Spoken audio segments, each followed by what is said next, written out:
Investing in stuff, whether it's stocks, whether it's businesses, whether it's yourself, is a must do to get into the freedom formula. You have to just do it. It's freaking scary. I get it. The problem that I believe people are facing is your life is a puzzle. I want to help you take those pieces and start to build them and put them together so you can get where you want to be. Life is too freaking short to do it any other way. And if you're scared about taking the leap, you should be fucking terrified about not doing anything about it. Welcome to Fired Up Life, where we give you the tips, tricks, and tools to find your purpose and unlock real freedom. I'm your host, Ben, and if you're ready to break free from the daily grind and need a good kick in the ass to make it happen, then let's get fired up. What's up, everybody? My name is Ben Vickers, and I'm the founder of Fired Up. So what is Fired Up? This is the fast track system and tools to build a life on your terms. We've taken all the best bits from the great minds around the world and we've consolidated it to fast track you to the shift and implementation to get this thing moving. So why does it exist? 12 months ago, I was in a corporate job, and I've been in corporate jobs my whole life, which I'll talk about in a minute. But when I started to look out into the universe and try and find, how do I do this quickly? What's going to work? What's going to be the fast track guide to get me into this mindset, this lifestyle, and actually start to make shit happen? I couldn't find it. So I'm bouncing around a whole bunch of websites, listening to a whole bunch of people, and I thought, there's a gap here. Like, where is the one-stop shop where I can get the motivation, the inspiration, the tools and techniques from people like myself and other people who have gone through this? What did they learn? How did it work? What obstacles did they face? How did they overcome it? We are living, in my opinion, in a super privileged time and generation where it is so easy to have a crack at something. The cost of entry is minimal. The cost of failure is nothing. You can build a website for $20. You can get a logo done by AI. This is all excuses of why people don't actually have a start. And those excuses is time to quit the bullshit. And this is why Fired Up exists, because first of all, you get fired up, and then you can make it happen. So how did I get to this point, sitting in this chair doing my first ever podcast to bring my story to you? It goes back many years, but I would say I was around about 5 years old when my parents divorced. And from 5 years old to 15 years old, it was chaos. I went to home after home after home, consistently moving. I went to almost, I think it was 27 schools, even lost count of it. One school I went to for a couple of days, and everyone else is there is wearing uniform, and I'm wearing the casual clothes that I had in my bag. I stuck out like a sore thumb.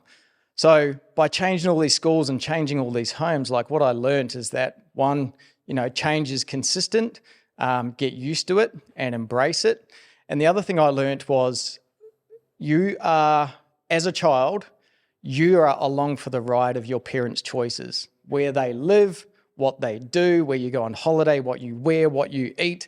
It's all of those decisions are being made for you. So I couldn't wait to get to a point where I could be independent. And that came at 15.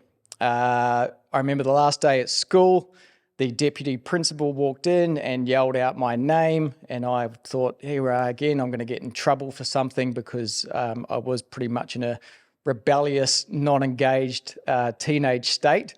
And he called me in and said, I've missed my detention from the day before. Detention, for those that don't know what it is, it's basically when you've done something wrong, they keep you after school and make you write out the dictionary for an hour. It's just a pain in the ass. I couldn't go to detention because I had to go to my job. My job was at a fish and chip shop, and I said, I can't go tonight either because I have got work again. And he said, fine, we'll expel you. We'll kick you out of the school. I went with him to his office, and he said to me, let's make this easy. You can choose to leave on your own terms, and we will support that. It was a pretty easy decision for me. I was like, I'm wasting my time here. School is taking away from my earning ability, and I thought, fuck it, I'll go. So I did. I went to, the fish and chip shop and said, hey, I'm leaving school. and he was kind enough to give me the full-time job.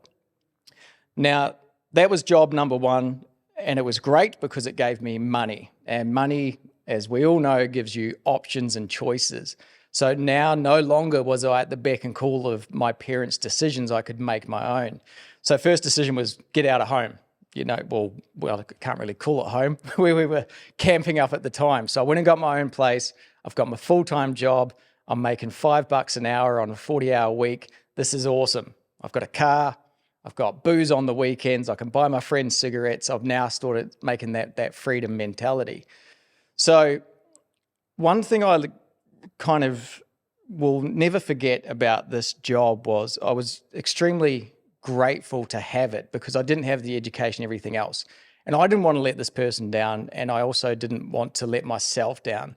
So the only thing that was really inside my boundaries of control was my work ethic and energy that I put into it. So I made sure I turned up early. When I got there, I did the best job that I could. I stayed late. I got the job done properly. And I also asked the guy who owned the shop a ton of questions. Why do you buy the stock like that? How is this done? Why do you have this much money in the till? Constantly learning about what people are doing and how they're running their business proved to be invaluable over my career. So I took that method and thought, is this just as simple as working hard and learning from the people that have done it before? Turns out it was. My next job was at a retail store. They were selling technology goods and white goods. My first job there was, delivering and installing in people's houses, things like, DVD players it was back then, TVs, stereos, white goods. Same rules applied. I got there early. The storeroom was organized. I asked questions. How do I get onto the sales floor? What are the sales roles? What are the sales techniques? Learning until that someone always is going to notice your ambition and your drive. So when that opportunity presents itself, you're going to put your hand up, and the chance of them choosing you is extremely high, because who doesn't want someone on their team who gives a shit, who cares, who does what they say they're going to do and wants to learn and improve themselves. So it wasn't long after that I was on the sales floor, which I freaking loved. Sales kind of became, I guess, not natural to me, but I loved interacting with people and asking questions and understanding about who they are, what their problems were, so that I could provide solutions to those problems. And it was simple things like, why are you in here today? I'm looking for a new TV. What's wrong with your current one? It's too small, it's glary, whatever it was.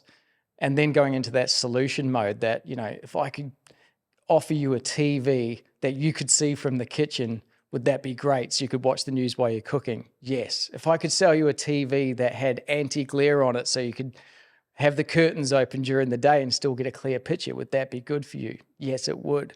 So I just did this, and same rules, worked hard, applied hard, spoke to the people who were doing it well and learned from them. And I could go on and on about this, but I guess at the end of the day, I hopped from job to job and worked my ass off and learned from the people who were doing what I wanted to do. And all these opportunities just kept on popping up. At 18 years old, I was working for a mobile phone company. Mobile phones were relatively new then. I remember it was interesting selling to people who were like, I don't really need one of these, but my friends and parents are telling me I do so they can contact me. It was all landlines. So it was on the Vodafone network, and mobiles were a relatively new thing then. So it was an exciting space to be in. And I really kind of jumped into that and dived into it with all of my energy and the same principles of hard work and learning along the way.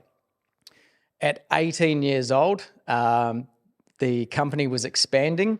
So they were going to open a few new branches, and they called us into a team meeting and said, this is the expansion plan. We're opening 2 new stores in the top of the South Island of New Zealand, which is about 6 hours drive, or 400 or 500 kilometres from where we currently were. Is there anybody here who would be interested in managing it? My hand shot up, obviously, because I'm like, cool, step forward, leap forward. This is going to be another opportunity to grow and learn.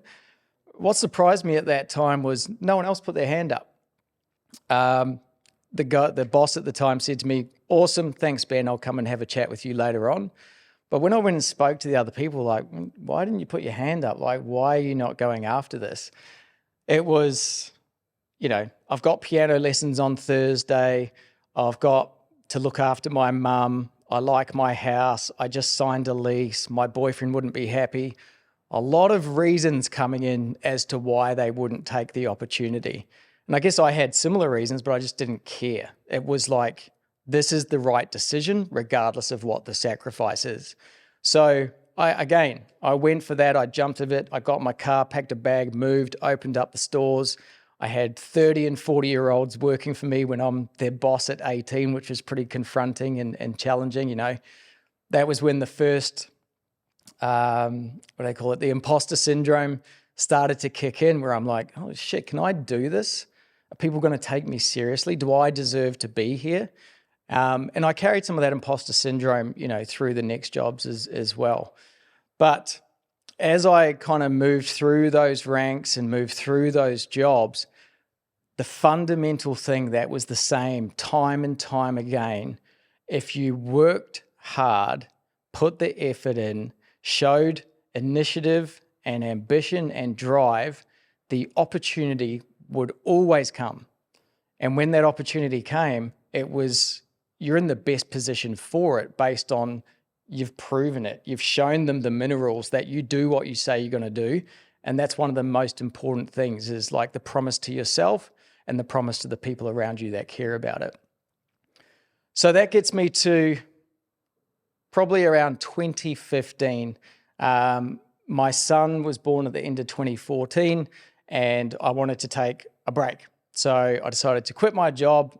Didn't know what was going to happen next, but I didn't care.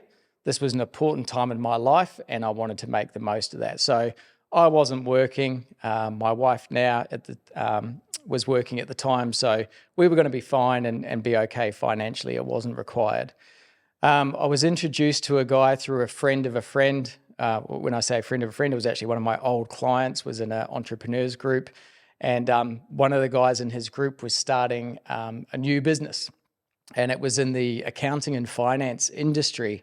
And what they were going to do was help accounting firms build efficiency and scale through offshoring kind of the back end tasks that are in relation to an accounting firm. So a lot different from the corporate background that I'd come from. I'd worked for Microsoft, I'd worked for Vodafone, I'd worked for EA Games. I'd had nice offices and nice suits and nice hotels. And it was kind of like that corporate world that I was in, which was really massaging my ego quite nicely because I had money in my pocket and I was kind of spending that money on nice material things as well, which made me feel good.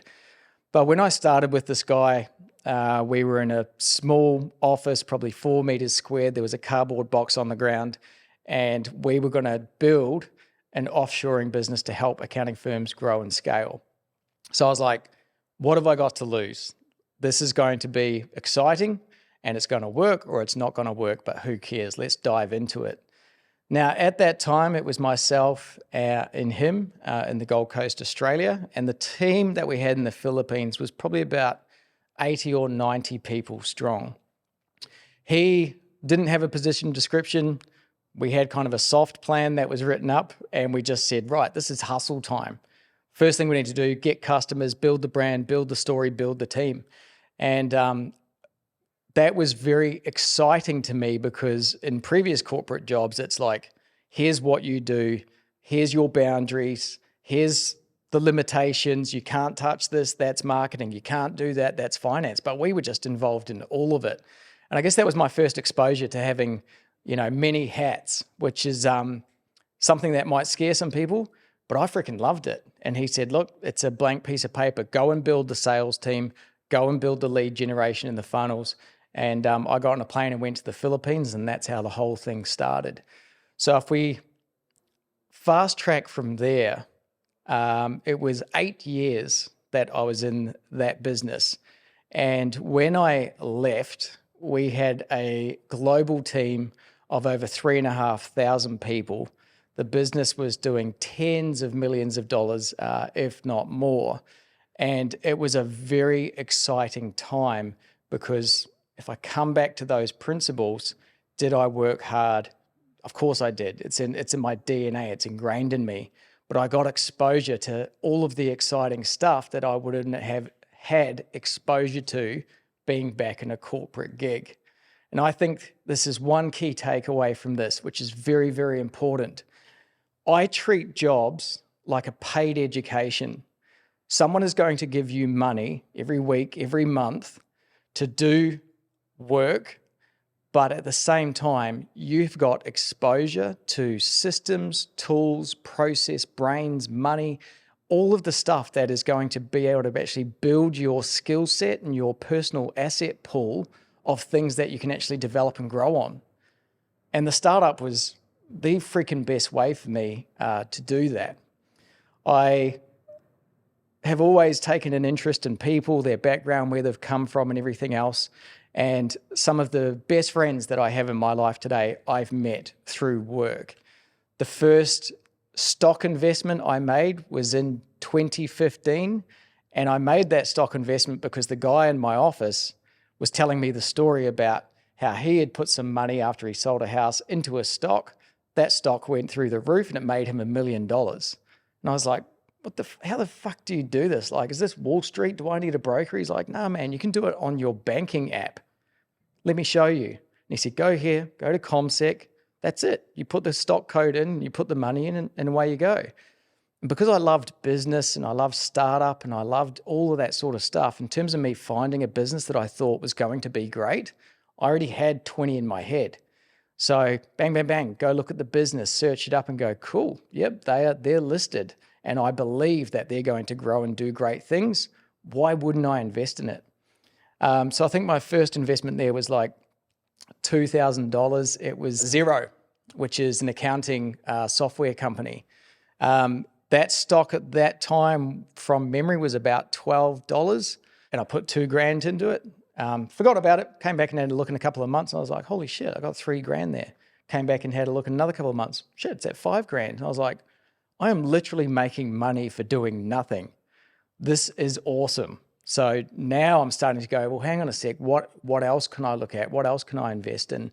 And when I sold Xero a couple of years ago, it was sold at $150 a share. So that started to inject me in my life with income by doing nothing and investing in stuff, whether it's stocks, whether it's businesses, whether it's yourself, is a must do to get into the freedom formula. So I decided last year I'm going to quit my job. Now, I had a very, very good job. This was at the startup company, but I was in the executive team. I became chief operating officer in 2016. I was in a good job with good money, and it was a great experience. So most people would say, if I said to them, I'm thinking about throwing this in, they would say, you're fucking nuts. Like, I would love to have a job like that. I would love to earn the money that you earn, so on and so forth. I'd love to travel to the places you're traveling. But it just wasn't feeling right for me anymore. But, my life had shifted and I have a couple of young kids. My physical health and mental health, in my opinion, was going in a direction that I didn't want it to go. So I was like, right, it's time to make a change and it's time to prepare that change. And that's how I've ended up here. When I left the job in August, the first thing for me to focus on was decompressing. What I mean by that is when you come from a chaotic, full kind of job, first thing I wanted to do was just turn off, take some time. I especially wanted to get back into the health and fitness, and I wanted to start to listen to and follow people who had done the journey that I was about to go on. I think that's really essential, and that's another part of why Fired Up has been built, is because if you are looking to make a change with anything, follow the people that have done what you are trying to do. Google is not the answer. You can go on Google and search, what shall I do? And you're going to get lost in this freaking world of information overload. everything you need, whether it's you want to work on your health and fitness, you want to work on your diet, you want to work on your relationships, you want to get a money plan in place, it's all out there and it's for free. So you can go and find it from some of the best people in the world with like proven methods and systems on how to do that. So after I had decompressed, I really wasn't sure what the next move was. I've got a couple of other sideline hustles that were doing well. Money wasn't the motivator. I was really trying to find my purpose and calling in this world around what am I completely obsessed about? What can I give back to people? And how can I help people go through this transition I did? Because it's freaking scary. It is terrifying when you've got mortgage, school fees, all of these obligations, and all of a sudden you're about to flick the switch off the pay that comes in every fortnight or month. It's freaking scary. I get it. So I was like, bang. The problem that I believe people are facing is they want to do it. They've got the driving force and reasons why they should do it. And they hit the roadblocks of self-belief, limitations, and they don't know where to start. And I was like, I can help solve that, because not only have I just done this, but it's actually not that hard. Like I said, the advice, the systems, the tools, the process, it's all out there. It's all for free. The hardest obstacle you will face is getting the self-belief to do what you want to do by figuring out what that is and then take the fucking step. You have to just do it. And there's some very good tips and tricks and tools on how to actually make this shift in your lifestyle and mindset to get that ball rolling. You don't stop tomorrow and start a successful business next month. Never happens. Don't believe all the shit you see on Instagram with people driving around in fucking Lambos and in Dubai, fucking flicking around gold and whatever. It's still just lies. It's they're only rich because they're selling you the course, right? So I'm not here to do that. This is not about becoming a multi-millionaire and driving a Lambo. This is about giving you the lifestyle and freedom that you want. So how much money is that? The answer is it's enough. It's enough for you. I don't know what that figure is, but it's enough for you. In my opinion, the most valuable currency in the world is time, because you cannot buy it. You cannot get it back. If you're unhealthy, that's on you. That's taken away. So I put an extreme value on my time. And if I reflect back on what I was doing with my time, I was working my ass off building someone else's dream. And I was like, right, is that what I want to do? And the answer was no. I want to be able to work on myself. I want to grow myself. I want to spend time with my family, my friends, my kids. I want to wake up and do shit on my terms when I want to do it. Now, that's great. That's all the pros. But here's the cons. Where's the next paycheck coming from? Certainly not middle of the month and end of the month. I don't know. And you won't know either. But it's about going, who cares? I'll make it work because I follow these principles and systems that will make it work. And then it's just about hustle, grind, and execution, baby. Look at the signs on the back of the wall. That's what it is. And I know that whether you have no education, like me, whether you went to fucking the prestige universities of Australia, it doesn't matter.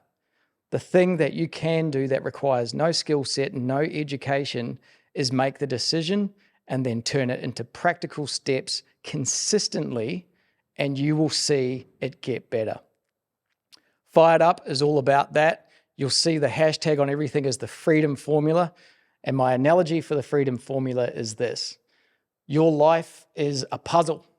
And on the front of the puzzle is the end result. That's the picture. That's the vision.